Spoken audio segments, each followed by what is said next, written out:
முக்கியமான ஒரு விஷயம் பார்க்க போகிறோம். அது என்னன்னா, நம்ம யாரையுமே மன்னிக்க மாட்டோம்.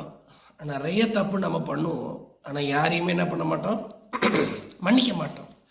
ஆண்டவராகிய இயேசு கிறிஸ்து சிலுவையில் அறையப்படும் பொழுது அவர் பேசின முதல் வார்த்தை, பிதாவை இவர்களை மன்னியும் சொன்ன தேவனாக இருக்கிறார்.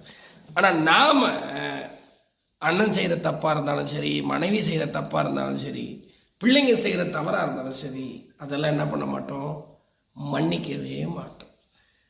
ஆனால் இங்கே வேதத்தில் ஒரு வார்த்தை, மத்தேயு 6ஆம் அதிகாரம் 14ஆம் வசனம் சொல்லப்படுகிறது, மனுஷனுடைய தப்பிதங்களை நீங்கள் அவர்களுக்கு மன்னித்தால் உங்கள் பரமபிதா உங்களுக்கும் மன்னிப்பார்.